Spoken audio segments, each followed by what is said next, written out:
আপনি কি করতেছেন?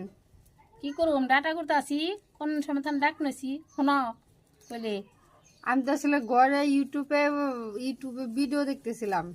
ডাক করলাম শুনলা ডাক না, করে শুনিনি তো, তাই আপনি আমার লাগে এরকম করবেন এখন? শোনার পরে এলা কি করবো মেলা খাই করতে আসি ডাক পরে শোনো না এলা কি করবো ডাক পর তো হরণ হয়ে গেছি এলা খাই করতে আসছি তুমি তো করতে আইলা না আর।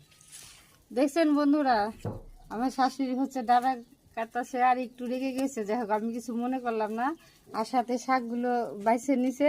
তো আসলে আমি হচ্ছে ইউটিউবে ভিডিও দেখতেছিলাম, তাই একটু ব্যস্ত ছিলাম ওই কারণের জন্য। তো আমার শাশুড়ি আম্মা একটু রেগে গিয়েছে, একটা ব্যাপার না। যাই হোক, পরে আমরা আবার একসাথে মিলে যাব। ডাটাগুলো দেখেন আমার শাশুড়ি আম্মা কেটেছি অনেক সুন্দরভাবে। দেখেন এগুলো দিয়ে কি রান্না করবেন মা? অনেক ডাউল দিয়ে আলু দিয়ে রানতে হবে রান্দা বাগা দিতে হবে তো বুঝো না ঘরে বসে রয়েছ ডাক পারি শুনো না। আচ্ছা ঠিক আছে মা, আর পর থেকে শুনবো।